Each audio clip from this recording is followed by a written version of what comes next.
you were always an amazing mum. Thank you. All of your kids, Thank you. all of your kids would totally agree with that. Okay. What surprises me is that each of your children has such a strong relationship with you individually. Every one of us. You did an amazing job as a mum. Well, I don't know about that, but thank you. But I'm proud of you in exactly the same way. I'm as proud as punch of each of you. Well, not only were you a wonderful mum, but I remember there was a time when many of our contemporaries were reproducing, and therefore your peers were all talking about my grandson this and my granddaughter that. Mm. And you were thinking, oh, for God's sake, when am I lot going to get round to having kids? And it was as if that wasn't going to happen. And I think it was a bit of a source of an annoyance for you for a period. But then we started to do so. Suzanne started having kids. Mm-hmm. And then various of us followed after that. Mm-hmm. Was being a grandmother as great as you had hoped it would be? It was better. Suzanne got married to Kieran, and they were living in Dublin. And the wedding was here in the garden, and it was a wonderful wedding. And you made a great speech at it, and it was great fun. And she came at Christmas time. They got married in September, and she came at Christmas time. And she stood on the fireplace and she said, Kieran and I are going to have a baby. And the place erupted with excitement. She'd already whispered it to me, and all of you were very excited. That's great and that's wonderful. So she was able to get on with that in Dublin on her own. She had no mother to help her through the problems of pregnancy or anything. She worked the whole way through that. And then I went down, with Brenton and I went down the day that we thought she was about to have it, because she rang up and said, I think maybe it's today. So we got down to Dublin and to their house. And then we went out for lunch to a Chinese restaurant with my mobile phone. Thank goodness with phones in those days. Sitting beside me, waiting for it to buzz. And Kieran was in the hospital with her. And the next thing, the buzz came through, baby boy. And we jumped up and got into the car and went into the hospital to see her. And she was as happy. She was just smiling, even though she was still in her pain and agony, and smiling away. And Killian was born in August the 5th and the 6th of August. And he's 15 now. And Suzanne cannot believe that this wee fella who was a baby, oh, she just thinks of him as a baby, has now needs to shave. And he's at secondary school and he's a great fella playing football. And then he's got diabetes, which is a bit of a shock. When he was 11, that's the only one of my family, of anybody who's got anything like that. That was a big shock. And then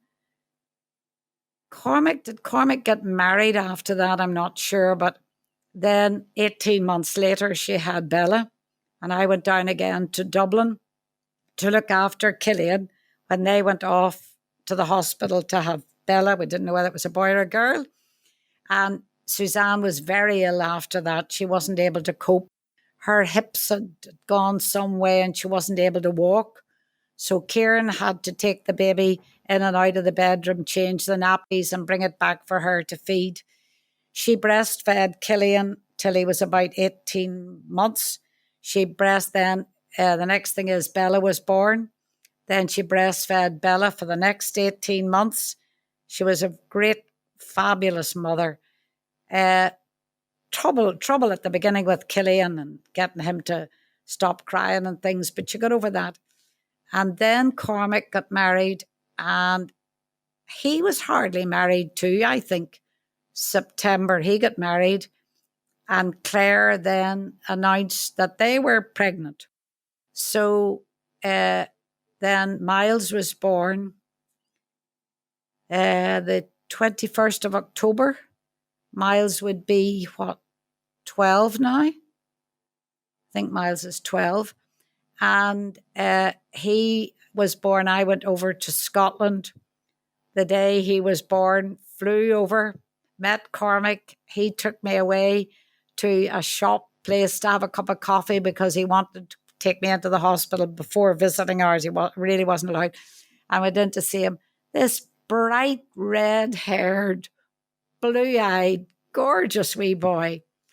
And Claire was great. Now, she had trouble at the beginning because that's one of the times I said I wouldn't give a first baby to my worst enemy. And she was delighted that a mother-in-law said that to her. I wasn't expecting her to be a perfect mother, but she was. And then Claire said that she was pregnant again. And the next thing, it was April was born. And April was born when the big smoke came. Do you remember when we were all covered with ash from the volcano? Iceland? Yeah. Do you remember? The whole of Europe was covered with an ash and flights were stopped. Nobody could go anywhere. And I assumed my flight would be all right because it was a short one from Belfast to Glasgow to see April. And I went down to the airport, had my flight booked. They said, no flights are going today. So I got a taxi from that to the boat. And I said, is there any chance of me getting a boat? Yes, of course. So I got on the boat, got a train from that to Glasgow and a taxi out to the house where April had already, she was 2 days old, so she was out of hospital at that stage. So I stayed with them for about a week after that. And Cormac was great. He was able to look after the baby, and then Claire was exhausted. And then, you know, when get her to kind of keep quiet at night time, there's a lot of crying went on. I think Miles cried all the time. He was awful. But then he brought the baby up to Claire, who breastfed him as well, or her. And they have turned out to be amazing musicians, the two of them. Then Suzanne had Helen. And again, I went down to Dublin and was there looking after the two of them. For about a week, I was there before Helen was born because Suzanne expected the baby to be born and she wasn't. And I took the two of them to nursery school and back again. Oh, no sign of a baby. No, not yet. And again, we went back and forward. Still no sign of a baby. No. And Suzanne and I would go out shopping and she'd be having crampy pains and I would think it's going to be today. No, it wasn't today. So I decided one beautiful evening to go for a walk.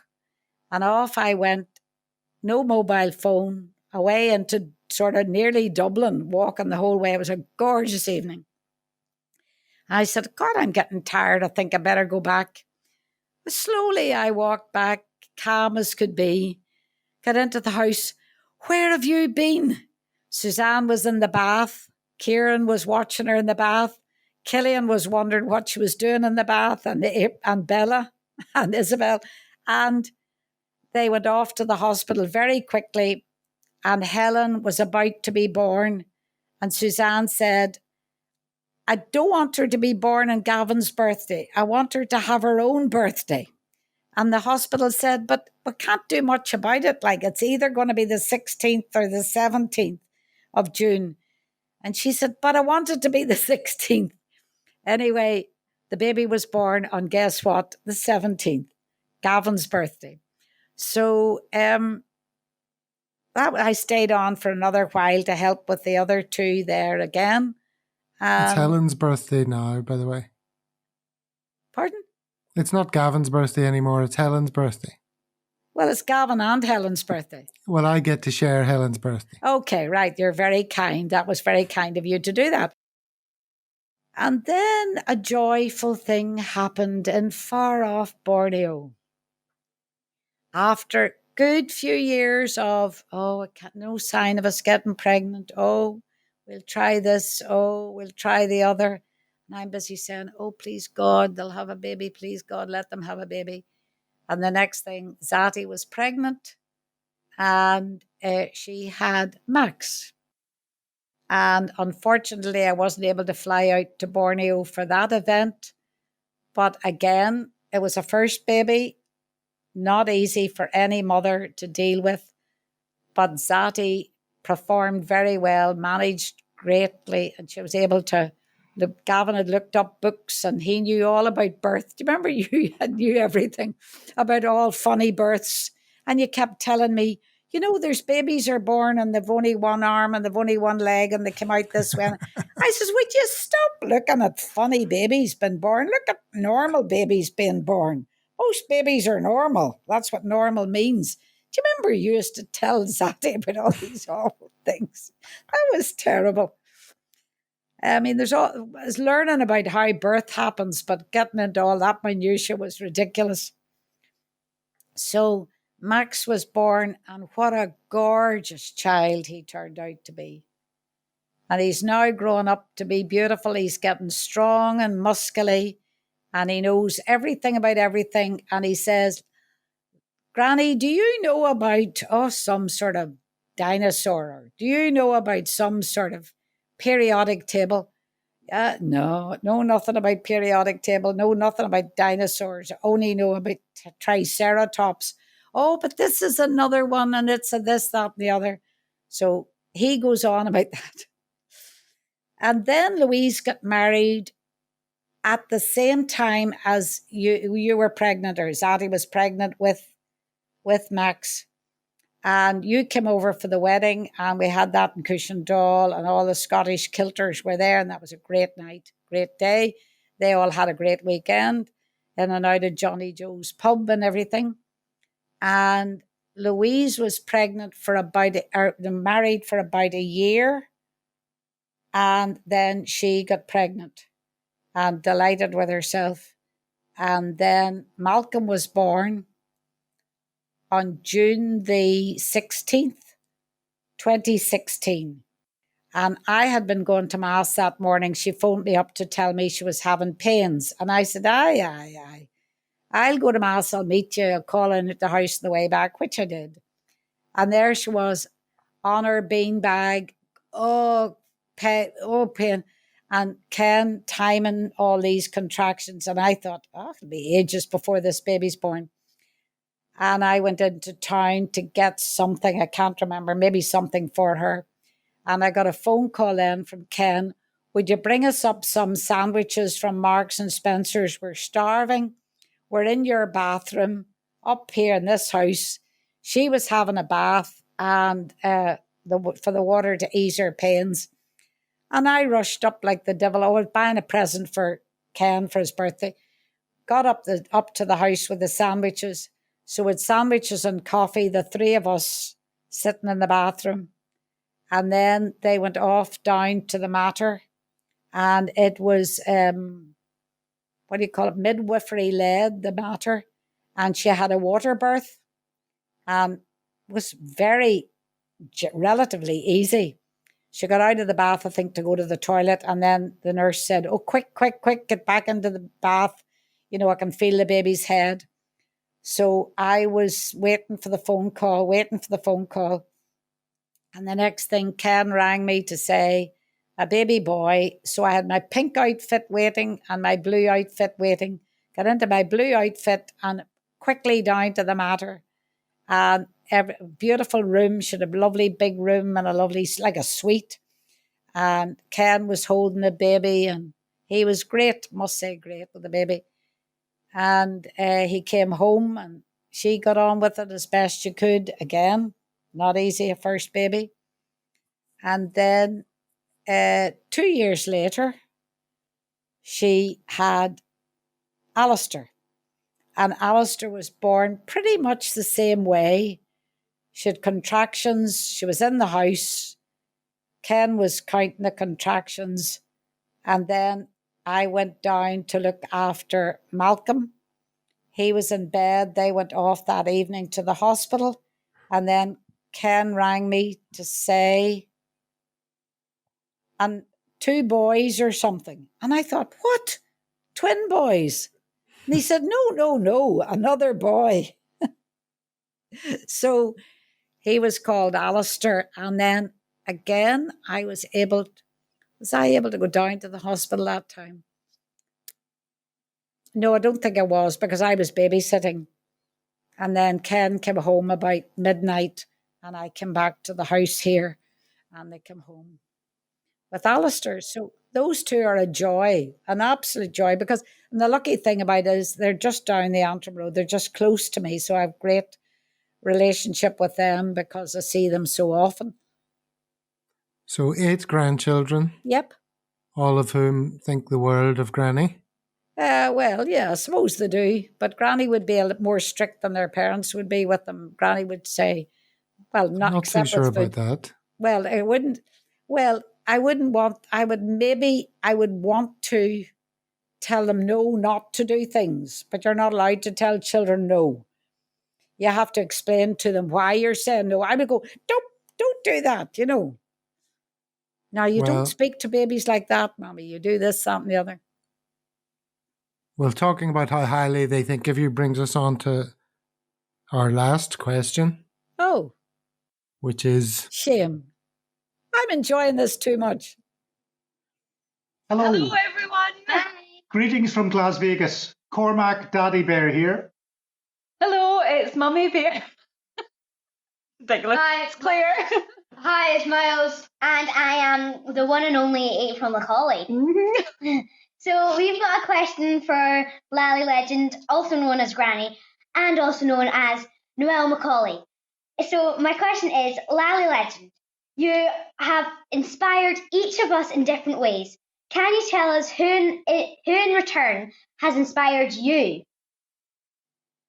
April, that was a great question and gave me a lot of thinking to do because there really were so many people in my life that inspired me. But first of all, my mother. She gave me confidence. She told me I was as good as anybody else.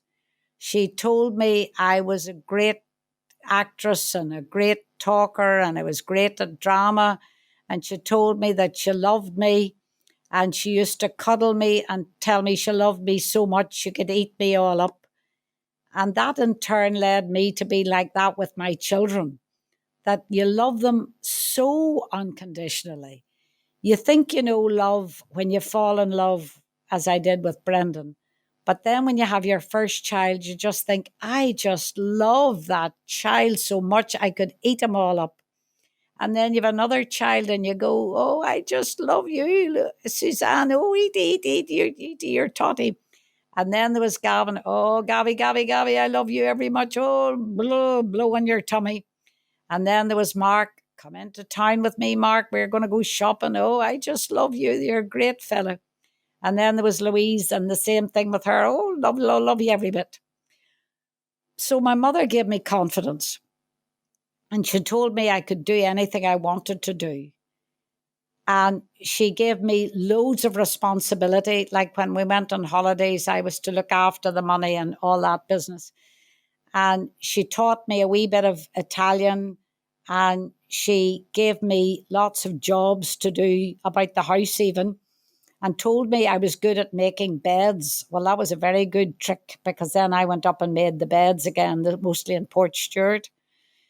And then whenever I was a bit older, Marie, probably again. Marie, I watched her. She had been away to be an actress in Glasgow with the Logan family, who were Uncle Jack and Auntie May and Jimmy Logan's family. He was a Scottish comedian, used to sing on New Year's Eve on the television and everything. Comedian, very good man. And she lasted about a year as an actress, but then she became a teacher. And then she married this fantastic man called Brian O'Kane. And I remember thinking, that is just the most wonderful man in my life, apart from my daddy, who was fantastic too. Great storyteller, great man, great sense of humour. And Brian was just handsome and a good golfer and great daddy and a good husband. And I thought, I think I want that. And then when I met Brendan, I got all that in Brendan. I got a good golfer. I got an entertaining man, very funny at times. We laughed more than we cried. And he did say to me about our marriage, he said, the one thing I can say about our marriage is it was never boring. And that was true because we argued about everything and then made up very easily. And then we went to Cushendall and I took up golf there in 1973. After we got the house, I decided Cushendall was easier to play than Fort William. And I became a member there. And there were two women. One was Jo Flatley and the other one was Bridie Agnew. And they had a family. They were great golfers. They were great seamstress. They cooked, they sewed clothes for their children. They had, Bridie especially had a big family. They cooked, they made things for the golf club, buns, scones, meals for visiting teams. And that taught me that you've got to be part of the team.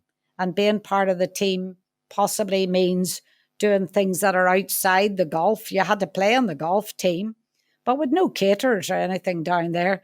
So you had to make a chicken casserole and then bring it into the golf club, make coffee and tea and scones for the visiting team, go out and play the golf, try to beat them, bring them back into the clubhouse, boil rice, prepare the salad that you'd half made, serve it up to the team, to your team and their team. Then you had to sing songs and entertain them and tell jokes, which was one of my party pieces, is jokes, some of them a bit blue, some of them not so blue, some of them very long, some of them very short. And whenever I would tell a joke, Brenton would be like my mother and he would say, tell them a joke about the, and how can I, Brenton? That's the punchline. So, and then he would try to tell stories and then he would get them a bit lost and I had to finish them. But after those golf matches, then we had to clean up all the stuff in the kitchen. And there was no big function room in those days. We just had a little house that Mrs. Golf McAllister was in charge of the golf and in charge of that house. And she was like a Rottweiler, you know, oh, clean up this and you women didn't do this and you didn't do that. And even in golf in those days, the women were second-class citizens. We weren't allowed out on a Saturday, we weren't allowed out on a Sunday, but we were expected to do all the like women things, like make tea and coffees and do all that sort of stuff.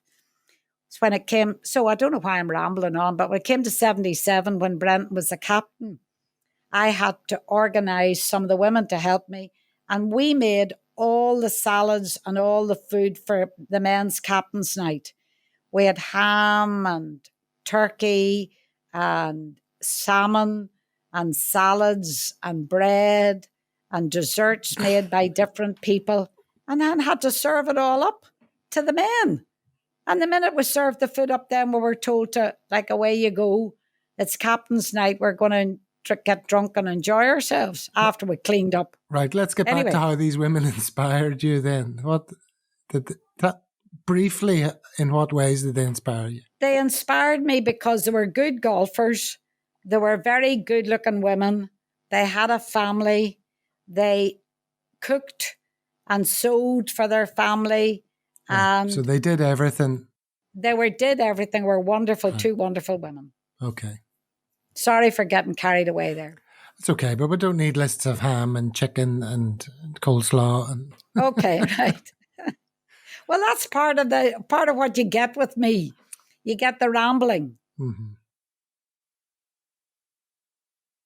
Well, we've learned a lot about your life in this conversation.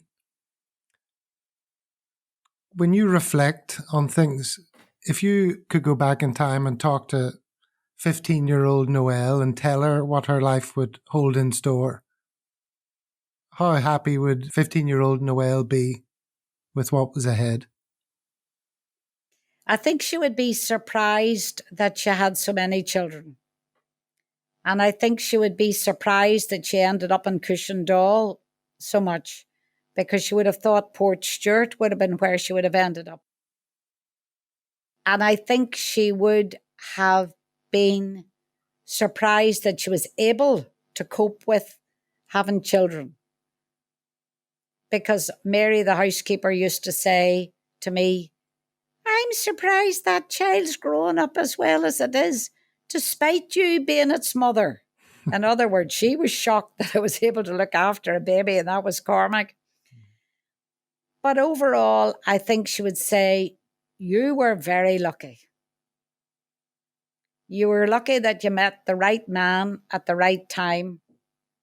And you were lucky in the fact that you had a good life before you got married and a good life after you got married. It wasn't always easy. There were bumps along the way. But now that I'm the age I am, I'm as happy as I could be now, looking back on my life. Mm-hmm. And can I mention James? Well, I was going to say, let's not neglect the second part of Louise's question. Yeah. Well, the second part of Louise's question, in 1982, I played mixed foursomes with James McKenny. It was Brendan that put us together. He didn't know it was so far up to Cushendall to play in the mixed foursomes, but we got to the final. And Brendan had come up every evening and watched the golf and came back down again. The final was brilliant, but we got beaten on the 16th hole because I put a ball into the bunker. But apart from that, I played well. Speeches and everything, videos of that we have. Great fun he was. And away everybody went back to their houses and nothing was more thought of. And then James's wife died and we went to her funeral down in Castlewellan, Brenton and I. And then years later, I got a phone call from him to say, how are you? This was after Brenton died and this is great crack. And why is he phoning me? This is great crack. That would have been like 2017. And then 2018, there'd be more phone calls. And what is he up to? And he got my phone number in Cushendall and rang me there. And then I rang him back one Christmas time. How are you? Christmas isn't easy and all. And then in 2019, I had the video of all the golf and wanted to give everything to everybody in case you people burned all those videos or DVD. And I rang him up and I said, would you like it? He said, I'd be delighted. He came up here to collect the video. I made lunch for him. And when he was leaving the back door, he said, maybe I should take you out to lunch. And I said, well, I wouldn't say no. So he rang me 3 weeks later, a lot of preparation. We had a fantastic day away. I thought we were just going out for lunch, but it was away down to Castlewellan. And from that, champagne in the house. And Eamon came over to speak to me and Eamon O'Neill. And then down to Mickey O'Kane's house and then down for a cruise. And the cruise was on the Strangford Loch from Strangford to Portaferry. And then lunch in Portaferry. And then back again to Strangford and home. And then he kept saying on the way home, silly things. Like one of them was, we'll go to the Seekerson dinner now in 2014 or 2024. And I thought, how is he going to remember 2024 that we have to go to this dinner? So we came home and then he said, can I see you again? And I said, of course. So since then, life has been a whirlwind of fun, meeting his friends, laughing, joking, telling silly stories. And as Terry Gilmore said at Ambrose's funeral, if I had to put two people together who are exactly the same, it would be you two. That's lovely. And there's no doubt about it. We're exactly the same personality. Want to get on with life, get what the next thing is to do. Don't waste time. Go on holidays, have a laugh, eat out, have a few drinks. And good drivers, good fast drivers, both of us. And he's been down to Cushendall and we've been away to Mallorca I've been with his two friends to Mallorca. I've been to Vienna to meet Mickey's girlfriend's 70th birthday party at the beginning of the pandemic when we shouldn't have been going anywhere. We've managed to keep our health and strength and our fun up until now, but there's still a lot of life to be lived and a lot of fun to be had. Well, it's great that he came along. He came along. I wasn't looking for anybody. He wasn't looking for anybody, but it was, I don't mind telling you, a day of magic. Very good. And it has been wonderful ever since. Well, that's great. That's great. Okay, so listen, if we're going to wrap this chat up, why don't we do it with some words of advice? You got messages for your kids and the grandkids? What words would stand them in good stead in the future based on all your experience of life? The first one is never fall out with anybody. It wastes your time and they probably don't even know you've fallen out with them. So if you want to be cool with them, that's okay, but always speak to everybody and always be friendly with everybody. And the next thing is be proud of yourselves. Hold your heads up. Anything you want to do it. If you fail, try again. But all of you are bright children and all of you have a great future ahead of you. And no matter what it is, you will all succeed because you're all Macaulays. And as you said to Louise one time when she was failing her driving test, I am a Macaulay and I am good at everything. And one of those things is driving. And I think that coming from you was a great thing to tell each child. I am good at science. I am good at maths, no matter what it is.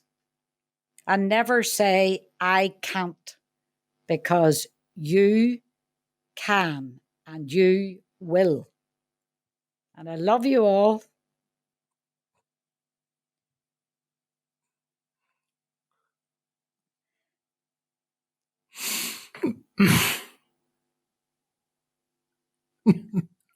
Come on, we've got to finish this off on a high. No, I'm crying too. Sorry. Well, on behalf of all of us, we all love you very much. And thanks for doing.